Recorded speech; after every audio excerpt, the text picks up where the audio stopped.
سج گئی دوستو بزم نوری، ہم دلوں کو سجائے ہوئے ہیں۔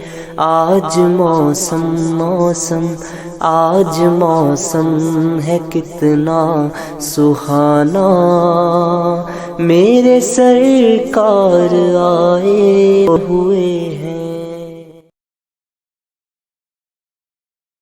سبحان الذي أسرى بعبده ليلا من المسجد الحرام إلى المسجد الأقصى، آمنت بالله صدق الله العظيم وصدق رسوله النبي الأمين المتين الكريم، ونحن على ذلك لمن الشاهدين والشاكرين، والحمد لله رب العالمين۔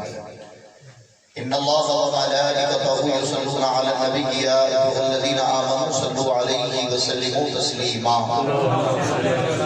اللهم صل على سيدنا مولانا محمد وعلى آله والكرم وآله وبارك وسلم، صلاة وسلام عليك يا رسول الله صلى الله تعالى عليه وسلم۔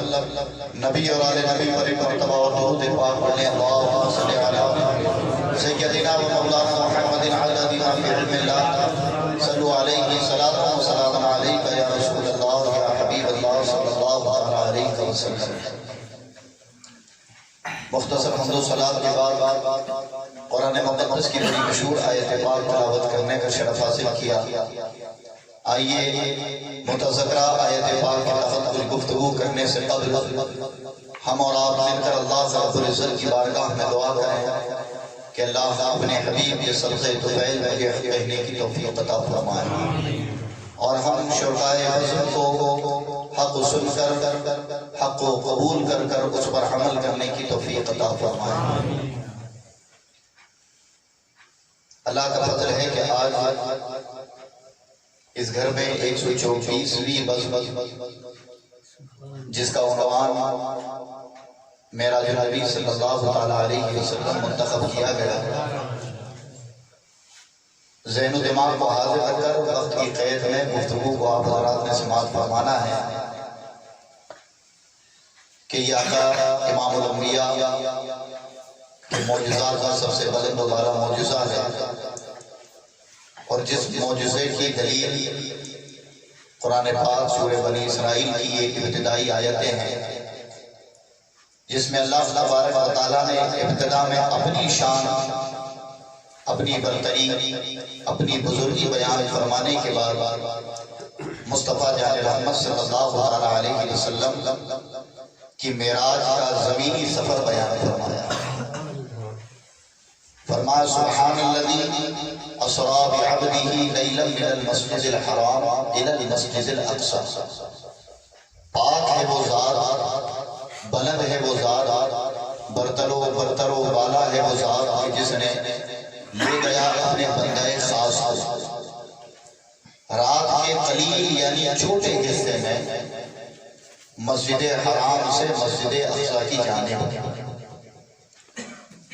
اگر اس آیت مبارکہ کی ابتدا ہم دیکھیں تو اس آیت کی ابتدا میں ہونا تو یوں تھا کہ بلند ہے میرا محبوب، شان والا ہے میرا محبوب جو پہنچا معراج کو رات کے قلیل حصے میں، یا گیا مسجد حرام سے مسجد اقصی کی جانب رات کے قلیل حصے میں۔ عقل یہی کہتی ہے، قوانین اور قاعدے یہی کہتے ہیں، اور اس کی مثال یہ ہے کہ اگر آپ کو کوئی کتاب خریدنی ہو تو آپ جب بک اسٹال پر جاتے ہیں تو کتاب ایسے ہی خرید لیتے ہیں یا کتاب کا عنوان دیکھتے ہیں؟ تو ظاہر ہے کہ پہلے کتاب کا عنوان دیکھا جاتا ہے، اس کے بعد کتاب مطالعے کے لیے خریدی جاتی ہے۔ تو اس آیت پاک میں بھی یہ ہے کہ عنوان رب نے اپنے آپ کو بنایا کہ لوگوں جب تم معراج کے واقعے کو پڑھو، معراج کے واقعے کو جاننا چاہو تو سب سے پہلے عنوان دیکھو کہ عنوان ہے کون۔ تو رب نے عنوان اپنی ذات کو بنایا، اور بنانے کے بعد کہا سبحان الذی، پاک ہے وہ ذات، بلند ہے وہ ذات جو لے گیا اپنے بندہ خاص کو، یعنی اپنی ذات کو عنوان بنانے کا مقصد رب کا صرف یہ ہے کہ جب بھی منکرین معراج اور معراج کو نہیں ماننے والا قرآن پاک کی اس آیت مبارکہ کو پڑھے اور وہ انکار کرنا چاہے بھی تو جیسے ہی وہ عنوان مجھے دیکھے گا، ابتدا مجھے دیکھے گا، برتری اور بلندی میری دیکھے گا، تو وہ نہیں ماننے والا بھی مجبوراً واقعہ معراج کو مانے گا اور اسے ماننا ہی پڑے گا، اس لیے کہ عنوان کوئی اور نہیں، عنوان خود رب کائنات ہے۔ تو اس آیت کا سب سے بڑا فلسفہ جو سبحان الذی سے ابتدا ہے وہ یہی کہ محبوب عنوان میں بنوں اور پھر اس عنوان کے تحت شان تمہاری بیان کی جائے۔ پھر آپ اس آیت مبارکہ میں دیکھیں کہ عقیدے کا پہلو ہے کہ رات کے قلیل یعنی چھوٹے حصے سے مسجد حرام سے مسجد اقصی کی جانب، تو فرما الی المسجد الحرام الی المسجد اقصی، مسجد حرام سے مسجد اقصی کی جانب۔ عربی زبان میں الہ کے دو معنی ہوتے ہیں، ایک معنی ہوتا ہے الہ کا تک اور ایک معنی الہ کا ہوتا ہے طرف۔ تو ظاہر ہے کہ جب تک معنی لیا جائے تو قید ہو جائے گا۔ مثال کے طور پر اگر میں آپ کو کہوں کہ یہاں سے اٹھو اور دیوار تک چلے جاؤ یا بازار تک چلے جاؤ، تو یہ قید والا جملہ ہوا کہ میں نے آپ کو حکم دیا ہے بازار تک یا دیوار تک۔ لیکن میں آپ کو کہوں کہ جاؤ بازار کی جانب چلے جاؤ، تو آپ بازار سے پہلے رک جائیں تو بھی کوئی حرج نہیں، اور بازار سے جتنا چاہے آگے گزر جائیں تو بھی کوئی حرج نہیں۔ اب آیت کے مبارکہ میں عقیدے کا پہلو دیکھو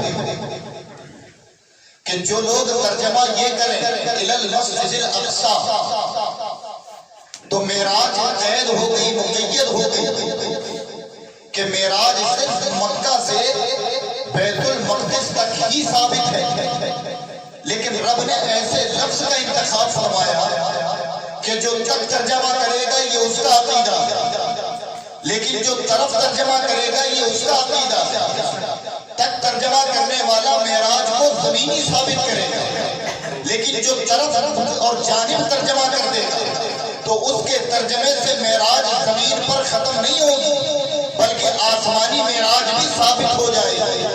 آسمانی معراج کا بھی ذکر اور اس کے امکانات اس آیت مبارکہ کے آخری لفظ کے اندر باقی رہیں گے۔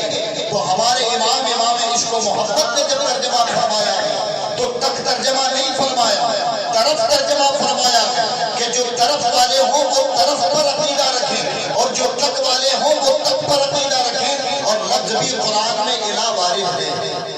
سمجھ آئی بات؟ اب دیکھیں کہ زمینی سفر کا معراج کا ذکر قرآن میں موجود ہے لیکن آسمانی ذکر قرآن میں موجود نہیں۔ اس کی وجہ کیا ہے؟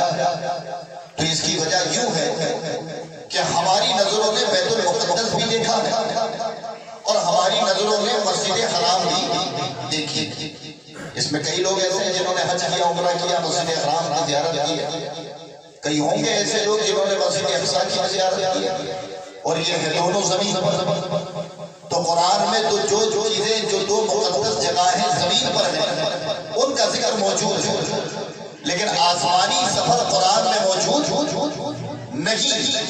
آخر وجہ کیا ہے؟ تو وجہ سنیں، وجہ صرف یہ ہے کہ رب نے قرآن میں فرمایا ذالک الکتاب لا ریب فیہ، اس کتاب میں شک کی کوئی گنجائش نہیں۔ اگر ہم یہ کہیں یا رب قرآن میں آسمانی واقعات یا آسمانی سفر کا ذکر فرماتا تو کوئی عقل مند آدمی یہ سوال کر سکتا تھا کہ مسجد حرام سے مسجد اقصی تک تو ٹھیک تھا، اس لیے کہ ہم اس بات کو اس لیے ایکسپٹ کر سکتے ہیں، مان سکتے ہیں کہ ہم نے مسجد حرام بھی دیکھی ہے، مسجد اقصی بھی دیکھی ہے، لیکن جس دنیا کا ذکر ہو رہا ہے کہ کہ پہلا آسمان، دوسرا آسمان، تیسرا آسمان، چوتھا آسمان، پھر سدرۃ المنتہا، عرش اعظم، مکہ، پھر قاب قوسین او ادنا. تو یہ جو مقامات کی باتیں ہو رہی ہیں ہم نے اسے نہیں دیکھا، تو پھر ہم اسے مانے کیسے، ہم اسے سمجھے کیسے؟ اور جب یہ سوال ذہن میں ہوتا تو نقص کہیں اور نہیں بلکہ نقص قرآن میں نکلتا کہ قرآن میں وہ باتیں بھی موجود ہیں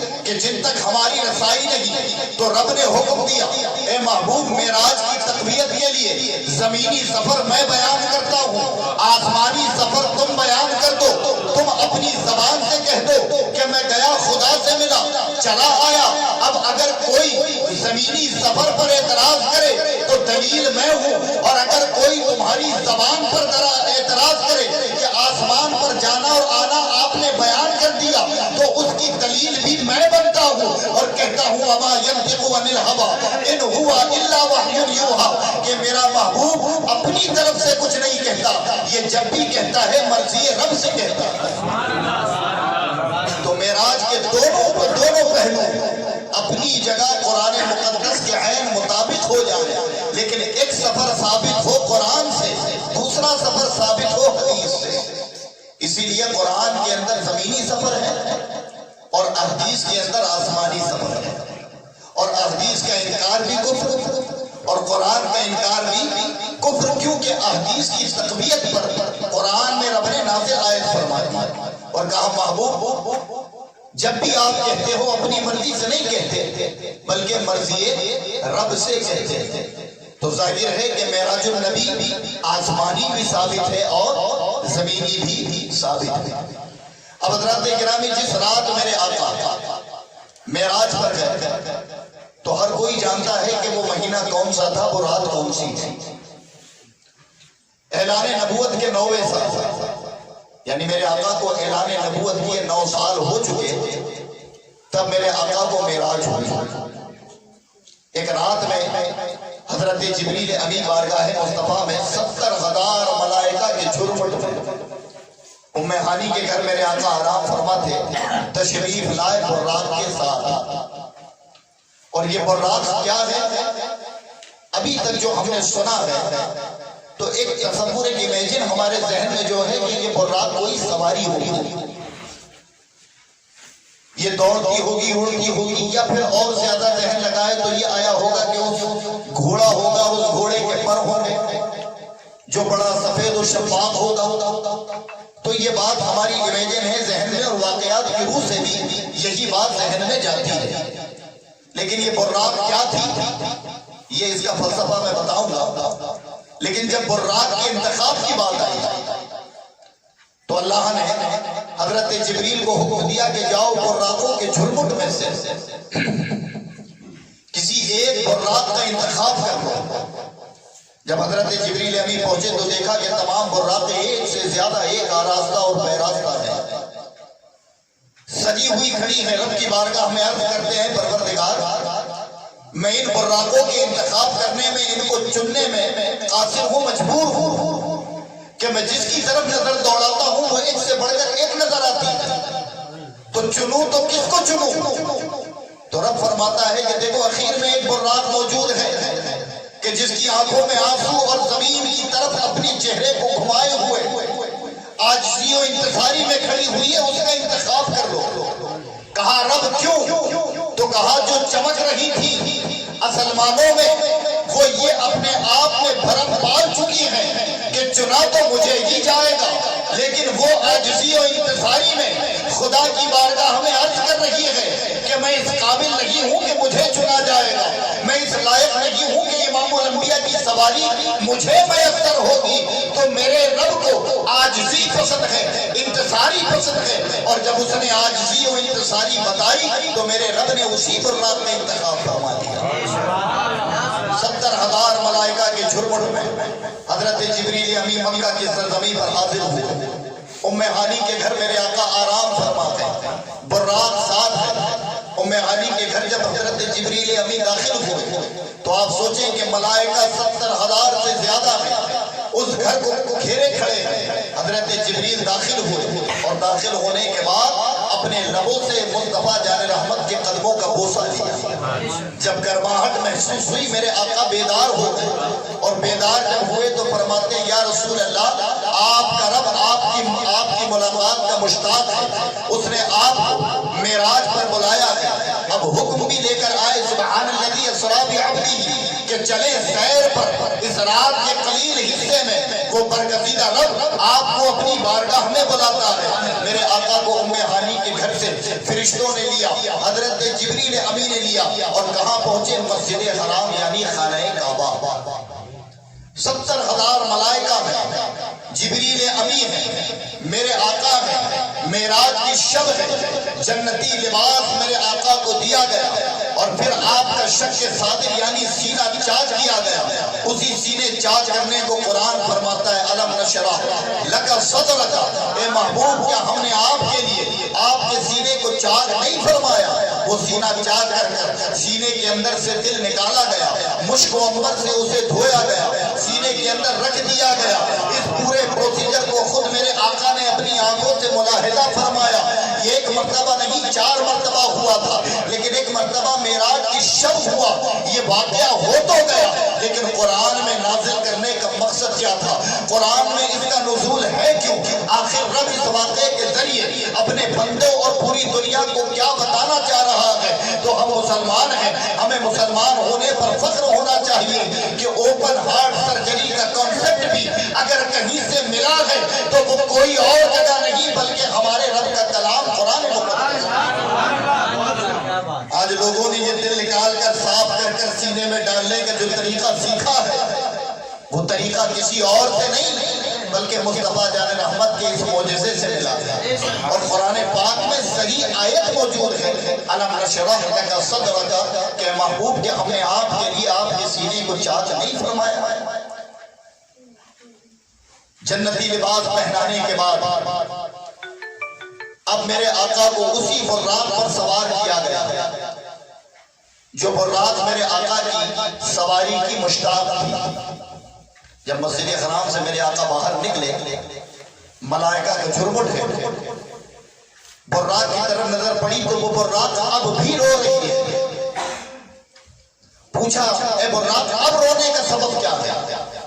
اب کیوں روتی ہے؟ تو وہ جواب دیتی ہے کہ میں رو اس لیے رہی ہوں کہ میں سمجھتی تھی کہ میں تو اس قابل نہیں کہ امام الانبیاء نبیوں کا سردار میری سواری کرے، لیکن رب نے میری اس فریاد کو سن لیا تو کہا یہ تو خوشی کا موقع ہے۔ تو کہا روتی ہوں کہ ایک التجا رب سے تھی، دوسری التجا مصطفیٰ سے ہے۔ کہا دوسری التجا کیا ہے؟ تو کہا رب نے التجا پوری کر دی، رب کا محبوب بھی پوری کر دے گا۔ کہا التجا تو بتاؤ؟ تو کہا جیسے آج معراج پر مجھ پہ سوار ہے، جب فیصلہ ہو جائے بروز محشر تو جنت میں بھی مجھ پر ہی سوار ہو کر تشریف لے آئے۔ میرے آقا نے یہ آرزو قبول فرمائی۔ اب سفر ہوا معراج کا شروع، اور مسجد حرام سے مسجد اقصیٰ میرے آقا پہنچے۔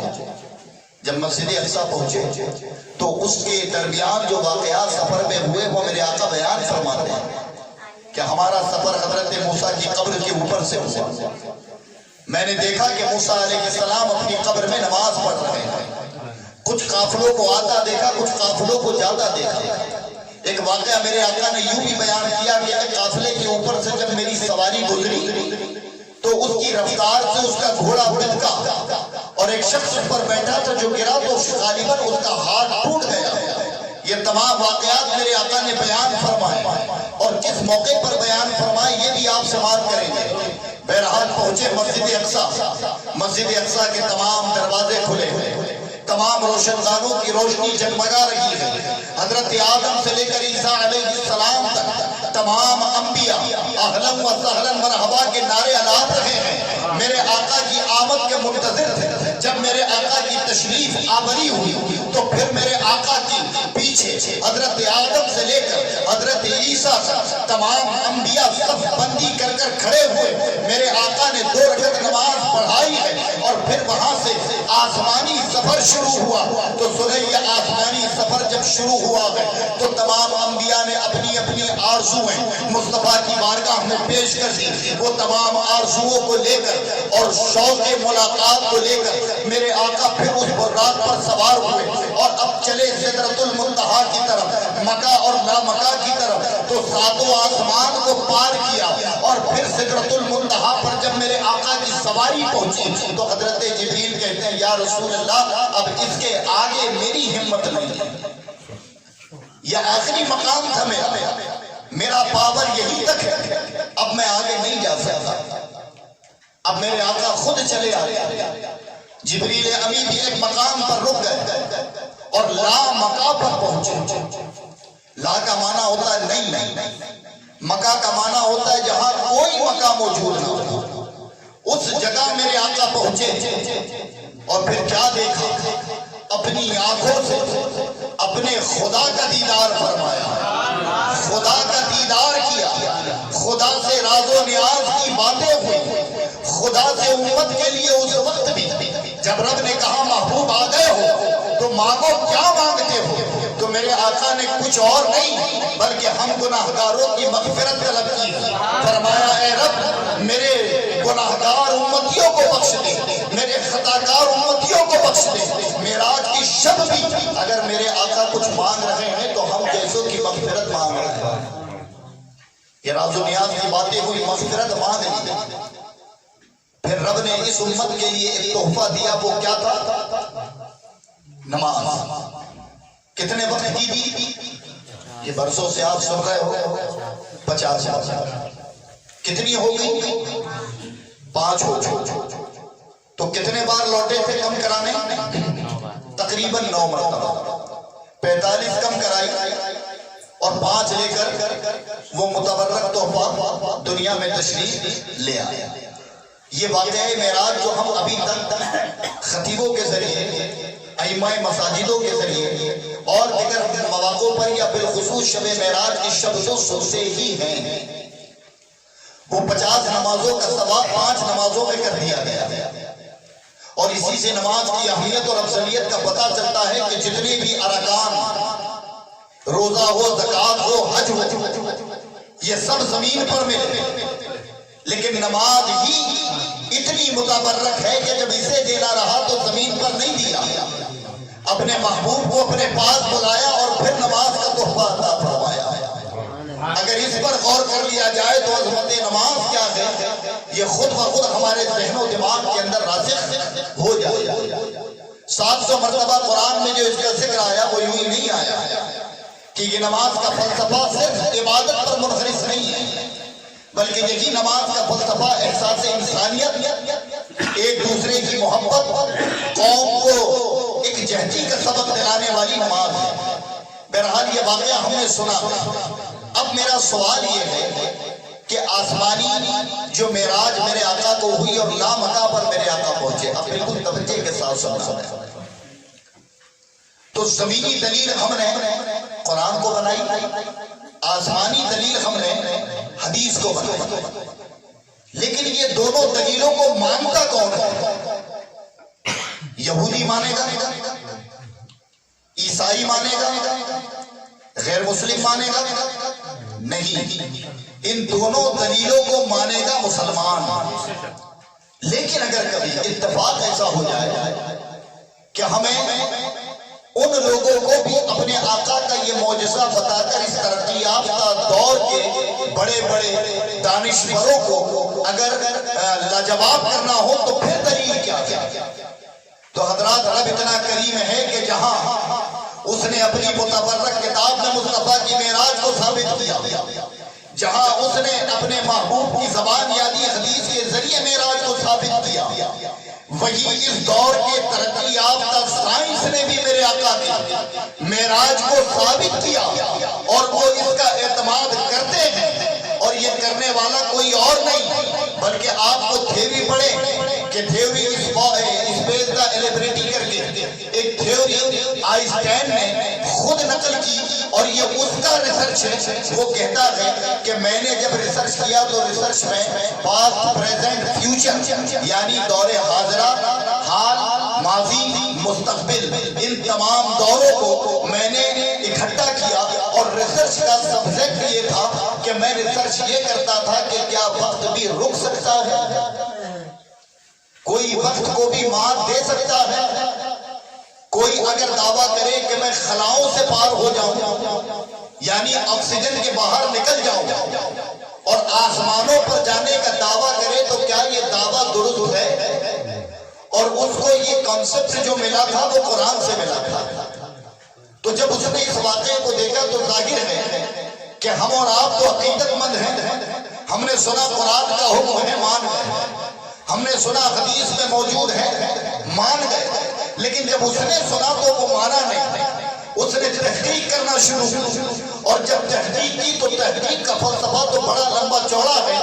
حاصل کلام بحث جو اس کے اندر موجود ہے وہ میں آپ کو بتاؤں کہ حاصل کلام اس نے ثابت یہ کیا کہ ایک شخص اگر لائٹ کی 90% اسپیڈ پیدا کر لے اپنے اندر تو اس کی قابلیت یہ ہوتی ہے کہ اس کا جسم سکڑ جاتا ہے، اس کا وقت کم ہو جاتا ہے. اور اگر وہ دعویٰ کرے کہ میں خلاؤں کے پار گیا ہے تو اس کا دعویٰ درست ہے. لیکن اگر کوئی لائٹ کے 100% کو اپنے اندر پیدا کرے تو پھر وہ تباہ ہو جائے گا، اس کا وجود ختم ہو جائے گا، نہ اس کا جسم باقی رہے گا نہ اس کا وقت باقی رہے گا. یہ اس کا ریسرچ ہے. اور اگر کوئی 90% اسپیڈ پیدا کرے اور اگر وہ کہے کہ میں خلاؤں کے پار گیا تو اس کا یہ کہنا بالکل درست اور بالکل جائز ہے، اس کو مان لیا جائے. یہ آج کے سائنس نے ثابت کیا. اور آج بھی اس تھیوری کو جتنے بھی الیکٹرک پڑھنے والے ہیں وہ اس تھیوری کو پڑھتے ہیں اور انہیں سب کو یہ علم ہے کہ کرنٹ سے زیادہ لائٹ کی اسپیڈ ہوتی ہے. یہ کسی سے پوچھنا کہ جتنی دیر میں بلب میں کرنٹ پہنچتا ہے اور پھر جیسے ہی بلب روشن ہوتا ہے تو ایک کمرے میں اس کی طاقت کے مطابق وہ کتنی اسپیڈ میں لائٹ کو پھیلا دیتا ہے. اگر کوئی اسے کاؤنٹ کرنا چاہے تو آج تک کوئی کاؤنٹ نہیں کر پایا. اتنی رفتار اگر کوئی پیدا کرے اور وہ کہے کہ میں آسمانوں پر گیا تو اس کا کہنا ثابت ہے. اب حضرات گرامی سوال یہ ہے کہ ہم معراج کو کیسے ثابت کریں اس تھیوری کے اعتبار سے کہ ہاں سائنس بھی میرے آقا کی معراج کو مانتا ہے.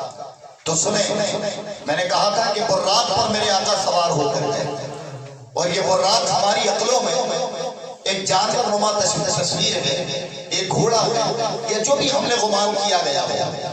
لیکن اصل معنوں میں براق برق کی جمع ہے. عربی زبان میں برق سے براق بنا. برق کہتے ہیں روشنی کو، لائٹ کو، نور کو برق کہتے ہیں. اسی کی جمع سے براق بنا اور اسی براق پر میرے آقا بیٹھے اور پھر میرے آقا نے سواری کی. تو جس سواری پر میرے آقا سوار تھے وہ 90% نہیں بلکہ خود 100% لائٹ تھا. اور اس سواری پر جب میرے آقا سوار ہو گئے اور آسمانوں پر پہنچے تو سائنس یہ کہتا ہے کہ معراج ثابت اس لیے ہوئی ہے کہ لائٹ کی رفتار مصطفیٰ جان رحمت نے پا لی تھی. نعرے تکبیر، نعرے رسالت، نعرے رسالت. لیکن سنیں، بالکل ذہن کو حاضر رکھیں کہ لائٹ کی رفتار مصطفیٰ نے پا لی تھی اس لیے معراج پر گئے، یہ ثابت. لیکن حضرات سائنس تو یہ بھی کہہ رہا ہے کہ 90% اسپیڈ ہو تو ہی معراج پر جائے گا، تو ہی خلاؤں سے پار ہو سکتا ہے. تو ظاہر ہے میرے آقا تو پورے 100% اسپیڈ پا لیے تھے. 100% لائٹ کی اسپیڈ آپ نے پا لی تھی. تو پھر گئے اور واپس بھی تشریف لے آئے تو تھیوری کے اس رکن پر جب آئے 100% پر تب پھر ایک سوال اور پیدا ہوتا ہے کہ نور پر اتنی اسپیڈ پا تو لی تھی لیکن ریسرچ کہتا ہے کہ 90% اور یہ تو پورے 100% سے گئے. تو آخر ہوا کیسے؟ یہ کیسے واپس لوٹ آئے؟ تو حضرات یہ تھیوری بنائی گئی ہے خاکی بشروں کے لیے، نوری کے لیے یہ تھیوری نہیں ہے۔ اور میرے آقا نور ہے، اور نور کو پرسنٹ کی ضرورت نہیں پڑتی، وہ تو ان کا نور ہی کافی تھا، یہ تو وسیلہ تھا، ورنہ میرے آقا بغیر براق کے بھی معراج پر جا سکتے ہیں۔ اب کوئی کہے کہ نور کیسے؟ کیونکہ جسمانی ثابت کرنی ہے، جسمانی معراج ثابت کرنی ہے۔ بعض منکر ہیں ابھی بھی، اور وہ کہتے ہیں نہیں وہ تو معراج خواب میں ہوئی تھی، تو اب جسمانی معراج ثابت کرنی ہے۔ اور ظاہر ہے کہ جب جسمانی معراج ثابت کرنی ہوگی تو جسم کو بھی نور ثابت کرنا ہوگا۔ اب جسم کو نور کیسے ثابت کریں؟ چونکہ قرآن میں تو دونوں لفظ موجود ہیں، بشر بھی اور نور بھی۔ ایک مقام پر رب نے کہا انما انا بشر مثلکم، اے محبوب آپ فرما دیں۔ اچھا دیکھیں انداز بیان بھی کتنا پیارا ہے کہ جب بشر کہلوانا رہا تو آپ کہیں انما انا بشر مثلکم، میں تمہاری طرح بشر ہوں۔ لیکن جب نور کہنا رہا تو یہ نہیں کہا کہ آپ کہیں، نور کہنا رہا تو کہا قد جاءکم من اللہ نور، تحقیق یہ تمہارے پاس نور آیا۔ تو انداز بیان بھی بڑا خوبصورت کہ بشری تقاضے پر جب کلام تھا تو نبی سے کروایا، اور نوری جب کلام ہے تو رب خود فرما رہا ہے۔ اب دیکھیں کہ دونوں پر ایمان رکھنا ہم پر لازم ہے، بشر ہونے پر بھی نور ہونے پر بھی۔ جو بشر کا انکار کرے وہ بھی کافر، جو نور کا انکار کرے وہ بھی کافر۔ تو اب ظاہر ہے کہ بشری جسم ہوتا ہے، جسم جو ہے انسان کا وہ خاکی ہے، اللہ نے خاک سے بنایا، اور بشر کا اطلاق خاک پر ہی ہوتا ہے، مٹی پر ہی ہوتا ہے۔ تو نبی اگر جسم کے ساتھ معراج پر ہے تو خاکی جسم کو تھیوری سائنس کی کہہ رہی ہے کہ 90% کے اوپر جا کر تباہ ہو جائے گا، لیکن میرے آقا کا تو جسم گیا اور سلامت آ گیا۔ تو وجہ کیا تھا؟ تو ظاہر ہے کہ خاکی بشر ہم ہیں، میرے آقا بشر بھی ہیں، لیکن بشر ہیں تو خاکی نہیں، وہ بشر بھی ہیں تو نوری ہیں۔ اور کیسے نوری؟ تو دیکھیں جہاں بشر کی فطرت تھی، لوگوں نے دیکھا نوری جو تقاضا تھا وہ کیسے ہم ثابت کریں؟ تو سب سے پہلے رب نے کیا بنایا؟ اول ما خلق اللہ نوری، اپنے نور سے اپنے محبوب کے نور کو پیدا فرمایا، پھر اس نور سے ساری کائنات، فرشتے، جملہ انبیاء، جنت اور جتنی بھی تخلیق ہیں وہ نبی کے نور سے بنی۔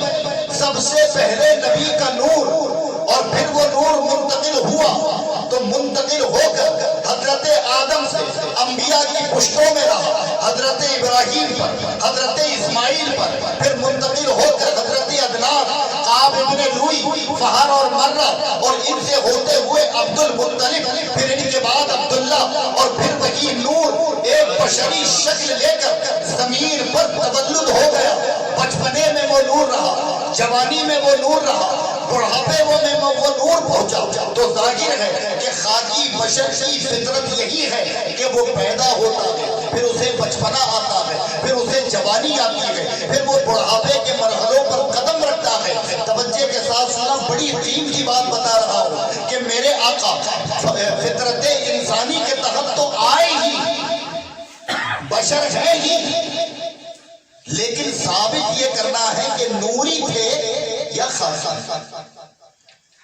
چونکہ میرے آقا فرماتے ہیں کہ جو شخص جس مٹی سے بنا ہو، جس خمیر سے، جس مٹی سے اس کا جسم تیار کیا گیا ہو، جب موت کا وقت آئے گا تو وہ اسی مٹی میں جائے گا۔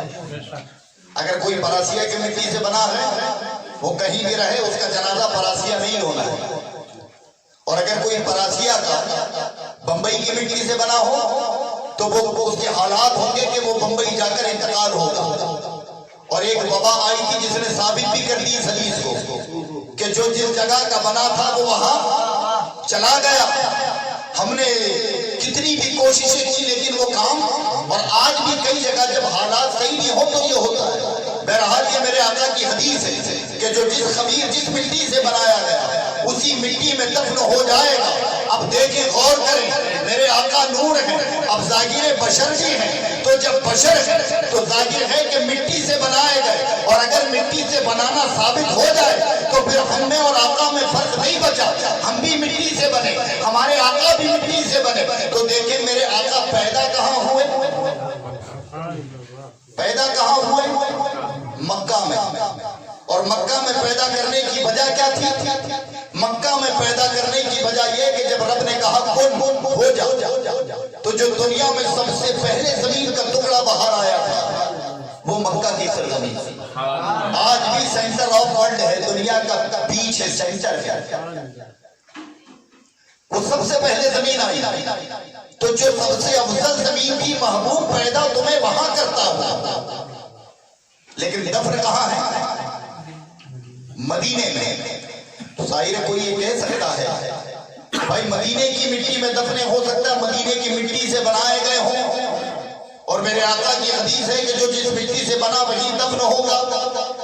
تو ظاہر مٹی کی، مدینے کی مٹی کو ہم دلیل بنا سکتے ہیں کہ مدینے کی مٹی سے بنے تھے، مدینے کی مٹی میں دفن ہو گئے، لیکن وہ حدیث جو تھی کہ جو جس مٹی سے بنے گا وہی دفن ہوگا۔ اب حاجی جنہوں نے حج کیا، جنہوں نے عمرہ کیا، وہ اس بات کو حقیقت معنوں میں سمجھیں گے کہ میرے آقا جہاں دفن ہوئے ہیں وہ اصل معنوں میں زمینی مٹی ہے ہی نہیں، بلکہ اس جگہ کو میرے آقا نے اپنی حیات میں کہہ دیا تھا، میرے حجرے سے میری منبر تک جتنا حصہ ہے وہ زمین کا حصہ نہیں بلکہ جنت کا حصہ ہے، اور اسی کو ریاض الجنہ کہا جاتا ہے، اور وہی حصہ جنت کا حصہ، اور جنت بنی نور سے ہے، تو آقا بنے نور سے اور نور میں جا کر دفن ہو گئے۔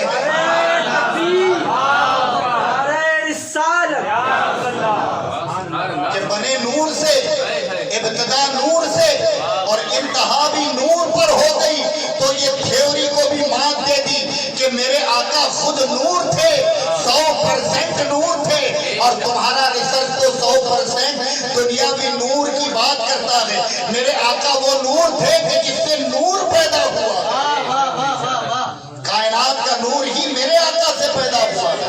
تو سائنس بھی اس دور میں ثابت کرتا ہے کہ معراج النبی جو ہوئی وہ ثابت ہے، اور ہمارا عقیدہ ہے اس پہلو کے اعتبار سے کہ معراج خواب میں نہیں ہوئی بلکہ معراج جسمانی ہوئی ہے۔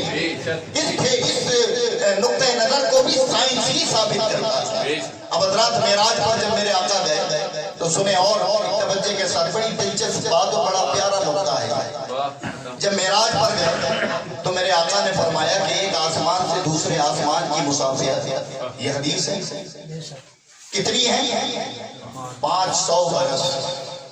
کتنی ہے؟ 500 برس۔ ایک آدمی کتنی سپیڈ سے سفر کرے جب 500 برس لگتے ہیں؟ کتنی سپیڈ سے؟ لائٹ کے 90% پانے کے بعد، اس تھیوری میں انہوں نے کہا 3 لاکھ کلومیٹر پرتی گھنٹہ، جو اس کی تھیوری میں لکھا ہوا ہے 3 لاکھ کلومیٹر پرتی گھنٹہ اگر کوئی پرواز کرے تو 500 سال، اور وہ بھی 90% سپیڈ میں۔ یہ 90% سپیڈ کا انہوں نے مادہ لگایا، تو ظاہر ہے کہ کیا انسان کے لیے یہ ممکن ہے کہ وہ 500 سال مسافرت کر سکے جبکہ اس کی عمر نہیں ہوتی؟ تو ٹھیک ہے، سائنس نے یہ بھی ثابت کیا ہے کہ جب آدمی پرواز کرتا ہے تو جہاں وقت تھم جاتا ہے وہاں عمر بھی کم ہوتی ہے، یعنی یہاں سے نکلے ہوئے اسے 10 سال ہو گئے لیکن وہ جیا 5 ہی سال، تو یہاں سے اس سپیڈ میں اگر پرواز کیا، ہمارے یہاں 500 سال بیت گئے لیکن اس کے اوپر 250 سال ہی گزریں گے 90% سپیڈ پر۔ یہ میرے آقا، لیکن انسان کے لیے یہ ممکن نہیں ہے، انسان نہیں کر سکتا، اس کا وجود تباہ ہو جائے گا، برباد ہو جائے گا۔ تو یہ حدیث ہی کس کے لیے کہ 500 سال کی مسافرت ہے، یہ حدیث تھی کس کے لیے؟ ہمارے لیے یا خود آقا کے لیے؟ کس کے لیے تھی؟ یہ خود آقا کے لیے تھی. ایک نالج ہمیں دینا تھا کہ اتنا وقت لگے گا، لیکن پریکٹیکلی طور پر اسے اپنانا تو مصطفیٰ کو ہی تھا، اس پہ کھڑا تو امام الانبیاء کو ہی اترنا تھا. ہمیں یہ بتانا تھا کہ اتنا طویل سفر لگتا ہے. توجہ کے ساتھ سننا. میرے آقا گئے معراج پر، ایک آسمان کا ڈسٹینس ہے 500 سال. 7 آسمان میں کاؤنٹ کرو کتنے سال لگے. پھر اس کے بعد عرش اعظم، سدرۃ المنتہا، پھر قاب قوسین او ادنیٰ کی منزلیں طے، پھر لامکہ، اور گئے ملاقات ہوئی. اس ملاقات میں کیا کیا ہوا؟ امت کی مغفرت. اسی ملاقات میں 50 نمازیں. اسی ملاقات میں 9 مرتبہ چوتھے آسمان سے واپس خدا کی بارگاہ میں جانا اور آنا. اتنی دیر. لیکن جب ہم کتابوں میں پڑھتے ہیں تو کیا پڑھتے ہیں کہ کنڈی ہلتی رہی، بستر گرم رہا، اور میرے آقا معراج سے لوٹ آئے. تو اب بتائیں کہ یہ فلسفہ ذہن میں کیسے اترے؟ اگر ہم کسی کو بتانا بھی چاہتے کہ اصل میں میرے آقا فرماتے اتنا لمبا طویل سفر ہے، اتنی مدت لگتی ہے، اور پھر 9 مرتبہ نمازیں کم کرائیں. آقا نے امت کے لیے مغفرت کی دعائیں بھی مانگی. اس کے علاوہ کیا کیا بات ہوئی ہمیں نہیں معلوم، لیکن ابو بکر صدیق کے ذریعے ایک بات معلوم ہوئی کہ کسی کا دل نہ توڑو. یہ معراج کی شب باتیں ہوئی تھی. میرے آقا اتنی طویل ملاقات کے بعد جب لوٹے تو بستر بھی گرم رہا، کنڈی بھی ہلتی رہی. آخر وجہ کیا تھی؟ اب اس مسئلے کو حل کرنا ہوگا.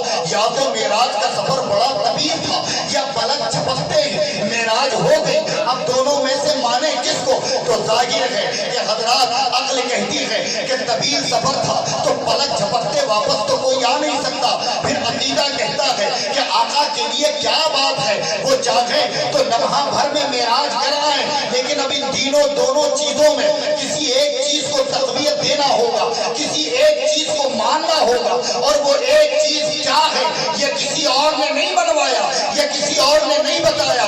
یہ ہم سب کے امام عشق و محبت اعلیٰ حضرت امام احمد رضا صاحب فاضل بریلوی نے بتایا. اور کیسے بتایا؟ کوئی لمبی چوڑی کتاب نہیں لکھی، کوئی بڑے جلدوں میں بھرے اس کے معراج کے تذکرے نہیں لکھے، بلکہ اپنی شاعری میں ایک شعر کہا جس کو اگر آدمی سمجھ جائے تو واقعہ معراج حقیقت میں سمجھ آ جائے. اور میرے آقا فرماتے، میرے امام فرماتے ہیں، وہ جو نہ تھے تو کچھ نہ تھا، وہ جو نہ ہو تو کچھ نہ ہو. جان ہے وہ جہان کی، جان ہے تو جہان.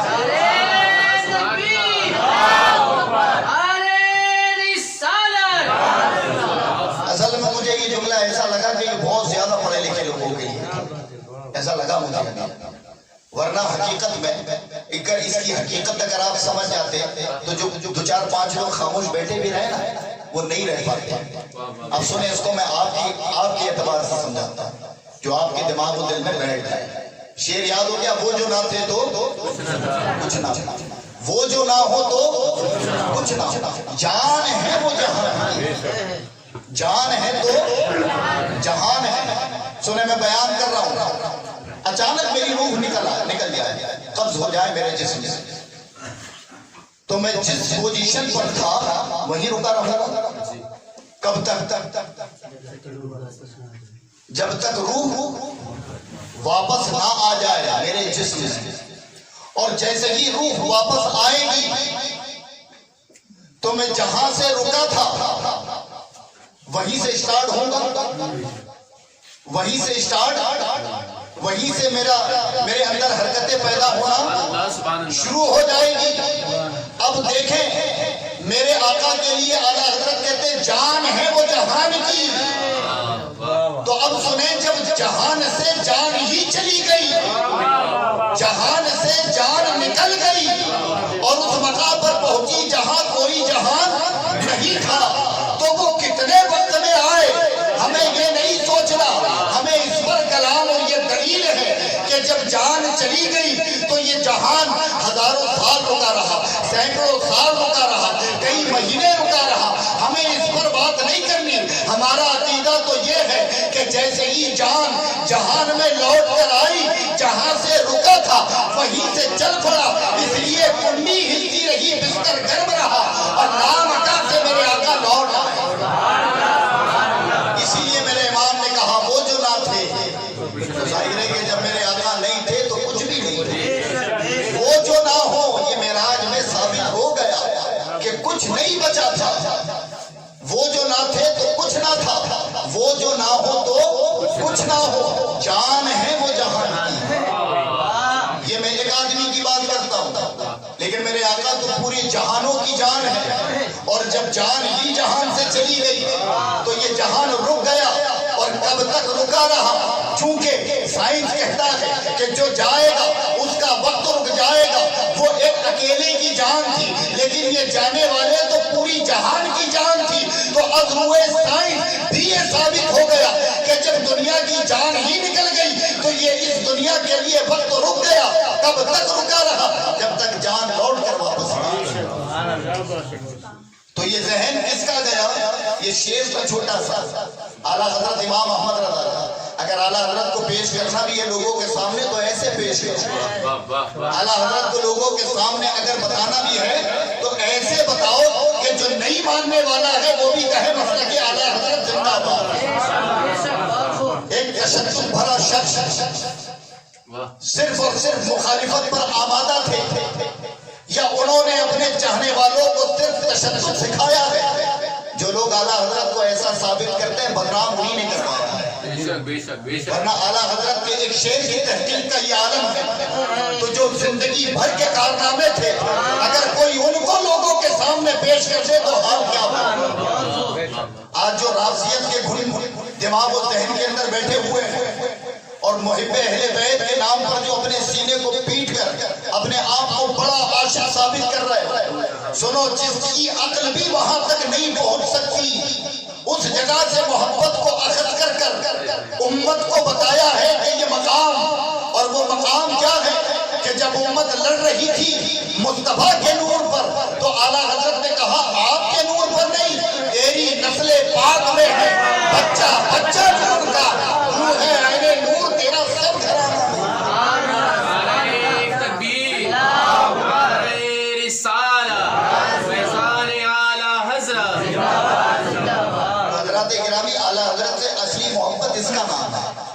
یہ ہے آپ کے مشن اور آپ کے کام کو لوگوں کی نظر میں پہنچانا، آپ کی شان اور آپ کے مرتبے کہ ان کے جملوں پر تحقیق ہو، اور مصطفیٰ جان رحمت کی شان میں کس درجے کا کلام آپ نے کیا ہے وہ لوگوں تک پہنچانا۔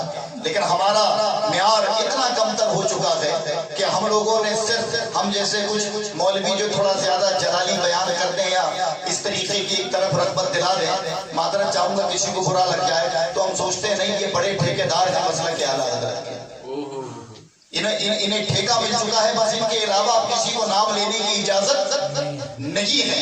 اصل معنوں میں یہ ظلم کیا ہے لوگوں نے، ورنہ فلسفہ معراج کو اپنے ایک شعر میں آئنسٹائن کی تھیوری اپنے کنارے چلی گئی، بڑے بڑے فلاسفہ کی فلسفے کنارے ہو گئے اس ایک شعر کے مد مقابل کہ وہ جو نہ تھے تو کچھ نہ تھا، وہ جو نہ ہو تو کچھ نہ ہو، جان ہے وہ جہان کی، جان ہے وہ جہان۔ میرے آقا تشریف لائے، اور جب تشریف لا لیے تو صبح اعلان فرمایا اپنی معراج کا۔ وہ اعلان کیا فرمایا کہ لوگوں رب نے مجھے معراج کرائی۔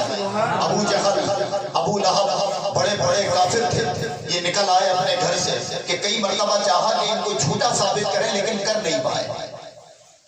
آج موقع ملا ہے کہ انہوں نے انجانے میں ایسی بات کہہ دی ہے کہ یہ اسے ثابت نہیں کر پائیں گے، یہ ان کا ماننا تھا۔ جب میرے آقا نے یہ اعلان کیا تو ابو جہل بھی آ گیا، ابو لہب بھی آ گیا، اور دیگر سردار قریش جو کافر تھے وہ تمام اکٹھا ہو کر لوگوں کو کہتے ہیں لوگوں آؤ محمد ابن عبداللہ آج ایک نئی بات بتاتے ہیں، کیونکہ اس وقت سے پہلے میرے آقا کبھی مسجد اقصی بیت المقدس نہیں گئے، اور یہ لوگ جا چکے تھے، انہوں نے بیت المقدس کی زیارت کی ہوئی تھی، اس دور میں 30 دن لگتے تھے، 1 مہینے کی مسافت تھی وہ۔ تو میرے آقا نے فرمایا میں رات کو ہی گیا اور چلا آیا، تو کہا اب موقع ملا ہے، اصلیت لوگوں کے سامنے لانے کی یہ ابو لہب عتبہ شیبہ کا ذہن تھا.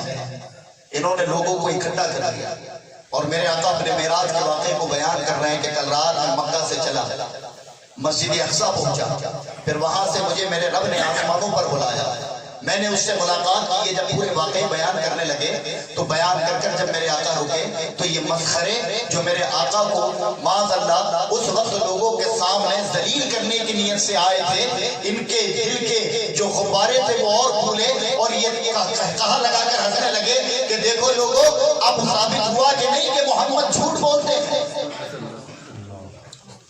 تو لوگوں پر سخت تاری ہو گیا کہ صحیح ہے نہ یہ گئے ہیں اور نہ آج تک ادھر زیارت کی تو یہ وہ باتیں کرتے ہیں. تو میرے آقا سے بعضوں نے پوچھا اگر تمہارا یہ دعویٰ ہے تو کوئی دلیل دو کہ تم اس سفر میں پہنچے. تو میرے آقا فرماتے دلیل چاہیے. جب میری سواری مکہ سے چلی تھی اور جب بیت المقدس کی جانب جا رہی تھی تو چند قافلے اس طرف جا رہے تھے، چند قافلے اس طرف لوٹ رہے تھے. ایک سواری کے اوپر سے میری سواری جب گزری تو اس کا گھوڑا بچا اور وہ گرا، ہاتھ ٹوٹ گیا اور وہ مکہ کی جانب لوٹ رہا تھا. اور ان کی رفتار کے حساب سے کل صبح سورج طلوع ہونے سے پہلے یا سورج طلوع ہوتے تک وہ مکہ کے اندر داخل ہو جائیں گے. لوگوں نے کہا اگر حقیقت میں ایسا ہے تو ہم مان جائیں گے کہ آپ گئے ہو. اب یہ لوگوں کے پاس جب اس دلیل کہ میرے آقا نے یہ دلیل دے دی تو اس کی تحقیق کے لیے انہوں نے رات بھر جاگا اور صبح سے اس پہاڑی پر ٹک گئے کہ جو محمد نے کہا تھا وہ ہوتا ہے کہ نہیں. لیکن جیسے ہی صبح کی روشنی نمودار ہوئی تو وہ لوگ آواز لگاتے ہیں اے سرداران مکہ، محمد نے جو بشارتیں دی تھی ہو بہو وہ قافلے لوٹ آئے ہیں اور اس میں ایک شخص ایسا بھی ہے جس کا ہاتھ ٹوٹ گیا. تو پھر ابو لہب ذلیل ہوا اور میرے آقا کی معراج ثابت ہوئی. یہ معراج کا معجزہ آقا کی عظمت بتانے کے لیے تھا، آقا کے مقام کو بتانے کے لیے تھا کہ دیگر انبیاء کو معراج ہوئی تو وہ تمام انبیاء کو معراج رب نے دنیا میں کرائی. لیکن جب امام الانبیاء کی معراج کی بات آئی، امام الانبیاء کو معراج کرانا ہوا تو رب کریم نے دنیا میں معراج نہیں کرائی بلکہ اس جہان کے پرے بلایا اور پھر اپنا دیدار کرا کر اپنے محبوب کو معراج کرائی اور تحفہ نماز عطا فرمایا. اور پھر میرے آقا اس عظیم تحفے کو لے کر اس روئے زمین پر تشریف لائے.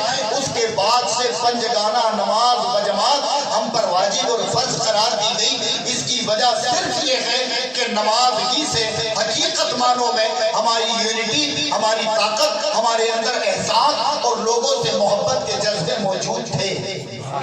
لیکن جب سے ہم نے اس کو درکنار کر دیا تو پھر ہمارا حال کیا ہے یہ آپ اور ہم بہتر جانتے ہیں. یہ کسی سے مخفی نہیں. یہ معراج کا واقعہ اور معراج کے یہ فلسفے بتانے کا مقصد صرف اور صرف یہ ہے کہ حضرات ان واقعاتوں کو بھی رسمی بنا دیا گیا ہے. ان واقعاتوں کو بھی رسمی بنا دیا گیا ہے. اگر ان معجزات کو اصل معنوں میں تحقیق، غور و فکر اور تفکر کے ساتھ قوم کے سامنے پیش کیا جائے تو ہماری قوم کا چھوٹا بچہ بھی فخر کے ساتھ کہہ سکتا ہے کہ وہ لوگ جو چاند پر جانا ترقی سمجھتے ہیں، خلاؤں میں پہنچنا ترقی سمجھتے ہیں، یہ خلاؤں میں جانا اور چاند پر پہنچنے کا راستہ بھی اگر تمہیں کہیں سے میسر آیا ہے تو وہ اسلام ہے. یہ واقعہ معراج قرآن میں اس لیے موجود ہے کہ یہ ممکن تھا جو سائنس نے ثابت کر دیا. اور سنیں سب سے پہلے جو لوگ پڑھتے ہیں انٹرنیٹ کے ذریعے یہ معلومات جاننے کے بڑے متمنی ہوتے ہیں ان سے پوچھنا کہ سب سے پہلے جب چاند پر پہنچا گیا ہے تو وہ زمین کون سی تھی؟ کس زمین سے سب سے پہلے چاند پر پہنچنے والے پہنچے ہیں؟ انہوں نے علم جغرافیہ کے تحت پوری دنیا کا جائزہ لیا، پرتھوی کا. اور جب پرتھوی کا جائزہ لیا تو یہ تو ثابت کیا کہ سینٹر آف ورلڈ، پوری دنیا کا سینٹر مکہ کا. لیکن پوری دنیا کا ٹاپ کیا ہے؟ اونچائی، سب سے اونچا حصہ کیا ہے؟ تو انہوں نے ریسرچ کر کر ثابت کیا کہ یروشلم ہے. کیا ہے؟ یروشلم جہاں مسجد اقصیٰ ہے اور وہ ہمارا کعبہ اول ہے، اسی جانب منہ کر کر تمام انبیاء نے نماز پڑھی. تو رب نے جو دونوں اپنے گھر بنائے ہیں، ایک دنیا کی سب سے اونچائی پر ہے اور ایک دنیا کے بیچوں بیچ ہے.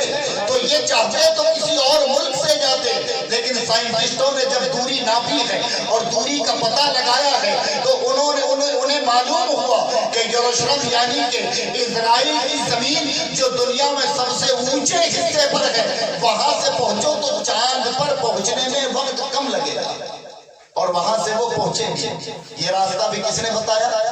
امام الانبیاء نے۔ اور امام الانبیاء کو رب اگر چاہتا، توجہ کی بات تو یہ ہے کہ رب اگر چاہتا تو مکہ سے بھی معراج کروا سکتا تھا۔ بھائی خانہ کعبہ سے ان اللہ علی کل شیء قدیر، اللہ ہر چیز پر قادر ہے۔ اللہ چاہتا تو مکہ سے معراج کروا سکتا تھا، مسجد اقصی جانے کی ضرورت نہیں تھی۔ اس کے دو فلسفے ہیں، ایک تو یہ کہ اس وقت تک مسجد اقصی ہی کعبہ تھا، خانہ کعبہ نہیں ہوا تھا۔ دوسری وجہ یہ ہے کہ دنیا کو بتانا تھا راستہ، دنیا کو دینا تھا کنسپٹ چاند پر پہنچنے کا۔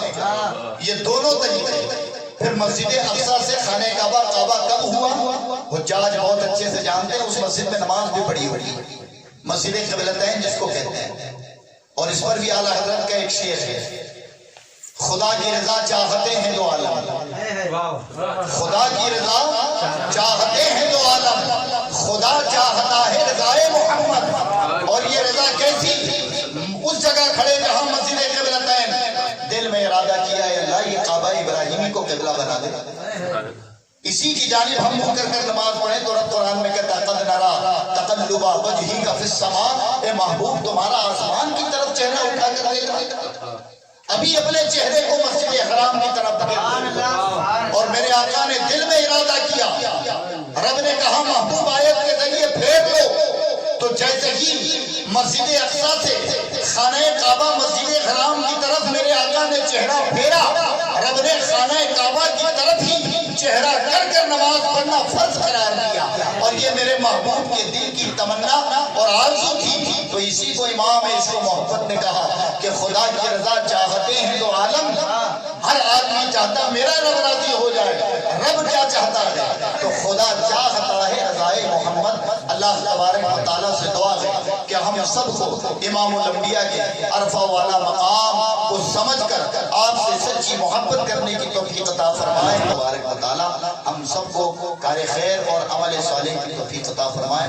استغفر اللہ ربی من کل ذنب واتوب الیہ، لا الہ الا اللہ محمد رسول اللہ صلی اللہ علیہ وسلم۔